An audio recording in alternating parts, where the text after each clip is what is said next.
2024 లేదా 25లో డిగ్రీ లేదా బీటెక్ చదివారా? సాఫ్ట్‌వేర్ జాబ్ కోసం ఎదురు చూస్తున్నారా? అయితే కోడ్‌జ్ఞాన్ 100 డేస్ కోర్సులో చేరండి. జాబ్ సాధించండి.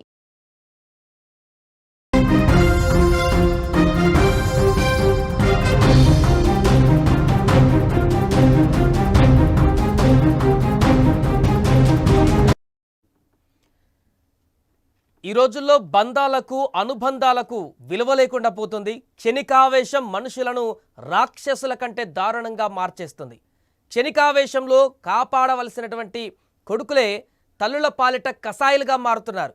తాజాగా కడప జిల్లా ప్రొద్దుటూరులో జరిగినటువంటి ఒక దారుణ ఘటన ఇప్పుడు రాష్ట్ర వ్యాప్తంగా తీవ్ర కలకలం రేపుతోంది. ఒక ప్రభుత్వ టీచర్ తన సొంత కుమారుడి చేతిలో దారుణంగా హత్యకు గురవడం స్థానికంగా కలకలం రేపుతోంది. ప్రొద్దుటూరు పట్టణంలోని శ్రీరామ్ నగర్లో ఈరోజు ఉదయం ఈ దారుణ ఘటన చోటు చేసుకుంది. ప్రభుత్వ ఉపాధ్యాయురాలిగా పనిచేస్తున్న లక్ష్మి అనే 50 ఏళ్ల మహిళను ఆమె కుమారుడు యశ్వంత్ కత్తితో గొంతు కోసి దారుణంగా చంపేశాడు. ప్రాథమిక సమాచారం మేరకు నిందితుడు యశ్వంత్కు మానసిక సమస్యలు ఉన్నట్లు పోలీసులు అనుమానిస్తున్నారు.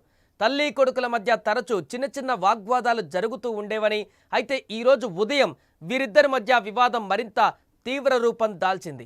ఈ సమయంలోనే ఆవేశానికి లోనైనటువంటి యశ్వంత్ ఇంట్లో ఉన్న కత్తితో దాడి చేసి కన్న తల్లిని అత్యంత దారుణంగా హత్య చేసినట్టుగా తెలుస్తుంది. ఈ నేపథ్యంలోనే వెంటనే సమాచారం అందుకున్నటువంటి పోలీసులు ఘటనా స్థలానికి చేరుకున్నారు. పరిస్థితిని పరిశీలించి మృతదేహాన్ని పోస్టుమార్టం నిమిత్తం ప్రొద్దుటూరు ప్రభుత్వ ఆసుపత్రికి తరలించారు. ఈ ఘటనకు సంబంధించి నిందితుడు యశ్వంత్ను పోలీసులు అదుపులోకి తీసుకున్నారు. ఇక ఘటన గురించి మరింత సమాచారం మా ప్రతినిధి సుదర్శన్ ఫోన్ లైన్లో అందిస్తారు. ఎస్ సుదర్శన్, ఘటన ఎలా జరిగింది, ఎందుకు జరిగింది, అసలు దీనికి సంబంధించిన అప్డేట్స్ ఏంటి? తల్లి కొడుకులకు తరచూ కూడా గొడవలు అవుతున్నమాట వాస్తవమే. కొడుకు జులాయిగా తిరుగుతున్నాడు. బీటెక్ అయిపోయి 4 ఏళ్ళైనా కూడా ఉద్యోగం సంపాదించలేదన్నది తల్లి బాధ. ఎందుకంటే ఒక టీచర్ గా, ప్రభుత్వ ఉపాధ్యాయురాలుగా సమాజంలో గౌరవప్రదంగా బతుకుతున్నటువంటి ఫ్యామిలీలో ఉన్నటువంటి ఒక్కగానొక కొడుకు నిరుద్యోగిగా మిగిలిపోయాడు, జులాయిగా మిగిలిపోయాడు. ఉద్యోగం సంపాదిస్తే తను తన ఫ్రెండ్స్ ముందు కానీ సాటి టీచర్ల ముందు చెప్పుకోవడానికి బాగుంటుంది అన్నది తల్లి అభిప్రాయం. అయితే యశ్వంత్ ఎప్పుడు కూడా తల్లిదండ్రుల మాట వినకుండా జులాయిగా తిరుగుతున్నాడు. ఇప్పుడు 4 ఏళ్ళుగా హైదరాబాద్ లో ఉంటూ కోచింగ్ తీసుకుంటున్నాను, ఉద్యోగం కోసం ట్రై చేస్తున్నాను అని చెప్తున్నాడు తప్ప ఉద్యోగం సాధించడంలో విఫలమవుతున్నాడు. అంతేకాకుండా చెడు వ్యసనాలకు కూడా బానిసయ్యాడన్న విషయం తల్లికి తెలిసి గతంలో పలుమార్లు మందలించింది.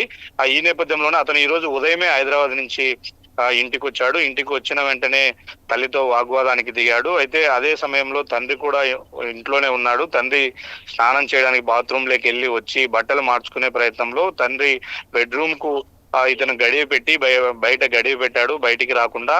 ఆ సమయంలో వంట రూమ్ లో ఉన్నటువంటి తల్లిని అక్కడికి వెళ్ళి గొంతుతో కత్తి కోసి బాడీని వరండాలోకి లాక్కొచ్చి తర్వాత బెడ్రూమ్ డోర్ తీసి తండ్రికి చెప్పాడు, నీ భార్యను చంపేశాను, పోలీసులు వస్తున్నారు పట్టుకెళ్ళడానికి అంటూ కూడా చెప్పిన పరిస్థితి. అంటే డ్రగ్స్ కూడా కొంత బానిస అయి ఉండవచ్చు ఇతను, ఎందుకంటే సిటీలో ఉంటున్నాడు, ఉద్యోగం లేదు, గవర్నమెంట్ టీచరు, ఈమె ఫ్యామిలీ పరంగా వెల్ సెటిల్డ్ కాబట్టి కొడుక్కి ఏ లోటు రాకుండా చూసుకున్నారు కాబట్టి అతను చెడు వ్యసనాలకు కూడా కొంత బానిస అయి ఉండొచ్చు అన్న కోణంలో కూడా పోలీసులు అనుమానిస్తున్నారు. హత్యకు గల పెద్ద కారణాలు అయితే ఇప్పటికీ ఏవి కనిపించలేదు. కేవలం క్షణికావేశంలో పదే తల్లి తనను దండిస్తుందన్న కోపంతోనే ఈ రోజు జరిగిన గొడవ కారణంగానే ఆ క్షణికావేశంలో గొంతుకోసి చంపేసినటువంటి సంఘటన. ఇది దారుణమైన సంఘటన. ఒక్కసారిగా ప్రొద్దుటూరు శ్రీరామ్ నగర్ కాలనీ అంతా కూడా ఉలిక్కి పడింది. ఇంత పట్టపగులే ఇంట్లోనే తల్లిని చంపి వరండాలోకి లాక్కొచ్చాడు. ఆ బ్లడ్ అంతా కూడా ఆ తాపల నుంచి నేరుగా వీధిలోకి కూడా ప్రవహించినటువంటి పరిస్థితి. వెంటనే ఆ తండ్రి పోలీసులకు ఫిర్యాదు చేయడంతో అక్కడికి వచ్చి ఆ యశ్వంత్ అనే కొడుకుని పోలీసులు అదుపులోకి తీసుకొని ఇప్పుడు విచారిస్తూ ఉన్నారు. సుదర్శన్, అటు యశ్వంత్ కొంత మానసిక పరిస్థితి కూడా బాగోలేదేమో అనేటువంటి ఒక అనుమానాలు కూడా వినపడుతున్నాయి. అలాంటిది ఏమన్నా ఉందా? పూర్తిగా ఆరోగ్యంగానే ఉన్నారా? గతంలో వాళ్ళు అంటే కలిసి దిగిన ఫోటోలు కానీ వాళ్ళ నేపథ్యం చూస్తే మాత్రం అంత మెంటల్ కండిషన్ బాగలేనంత స్థితిలో అయితే ఏమీ యశ్వంత్ లేడు. కానీ ఆ తల్లిదండ్రులు ఏమన్నా కూడా ఈ కాలం కొద్ది పిల్లలు ప్రతిదానికి కోప్పడ్డము, ఆవేశపడ్డం చేస్తూ ఉంటారు. అలాంటి టైంలో ఏమిరా మెంటల్ గా బిహేవ్ చేస్తున్నావని తల్లిదండ్రులు అనడము పరిపాటి. అలాగే మా వాడు మెంటల్ గా బిహేవ్ చేస్తూ ఉంటాడు అని తండ్రి ఆరోపిస్తూ ఉన్నాడు. గతంలో కూడా ఇలాగే ప్రవర్తించేవాడని తండ్రి చెప్తున్న మేరకే యశ్వంత్ యొక్క మానసిక మానసిక స్థితిని ప్రస్తుతం అయితే పోలీసులు అంచనా వేస్తూ ఉన్నారు. కానీ అతను స్టేబుల్ గానే ఉన్నాడు. ఇంటికి వచ్చాడు హైదరాబాద్ నుంచి. ఈ రోజు ఉదయం కొద్దిసేపు మాట్లాడాడు. తీరా తండ్రి ఎక్కడ అడ్డం వస్తాడు అని చెప్పి, అంటే ఒక రకంగా ఈసారి తల్లితో తాడో పేడో తేల్చుకోవాలి, రోజు ఈ గొడవలు వద్దన్న ఉద్దేశంతోనే అతను వచ్చినట్టుగా కూడా మనం భావించాల్సి ఉంటుంది. తండ్రిని తీరా బెడ్రూమ్ లో లాక్ చేసి ప్లాన్ ప్రకారమే ఆమెతో గొడవకు దిగి చేశాడు. కాకపోతే ఈమె ఫిజికల్ హ్యాండిక్యాప్డ్, అందువల్ల ఇంట్లోనే జరుగుతున్నప్పటికీ కొడుకును ప్రతిఘటించే ప్రయత్నం చేయలేకపోయింది, ఎదుర్కోలేకపోయింది. ఉన్న పలంగా ఒకసారి వెనక వైపు నుంచి వచ్చి గొంతుతో కత్తితో గొంతు కోయడంతోనే ఈ సంఘటన జరిగింది. మానసిక స్థితి అని కాదు కానీ నిరుద్యోగం ఒకటి, అంటే ఉద్యోగం రాలేదు, లైఫ్ లో నేను సక్సెస్ అవ్వలేదు, పదే పదే తల్లిదండ్రులు తనను చేతగాని వాడిగా నిందిస్తూ ఉన్నారు అన్న కోణంలోనే తను తల్లి పైన కోపం పెంచుకున్నాడు. ఆ కోపం ఇంతటి దారుణానికి దారితీసిందని చెప్పవచ్చు.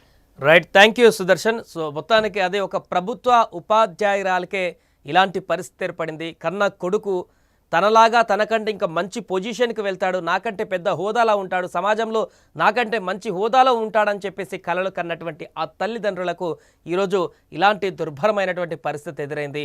చేతికొచ్చినటువంటి కొడుకు చేతికి అందుతాడనుకున్నటువంటి సమయంలో వారినే చంపేసేటువంటి మానసిక స్థితి, లేదంటే అంతటి క్రుయాలిటీ మెంటాలిటీ ఈరోజు కొంతమంది పిల్లలకు వస్తుందంటే అర్థం చేసుకోవచ్చు ఎలాంటి వ్యసనాలకు వారు వెళ్తున్నారనేది. దీనికి సంబంధించి ఆ యశ్వంత్ తండ్రి మాట్లాడినటువంటి బయట కూడా ఉంది, ఒకసారి అది విందాం. వచ్చినాడు అట్లా తిరిగినాడు.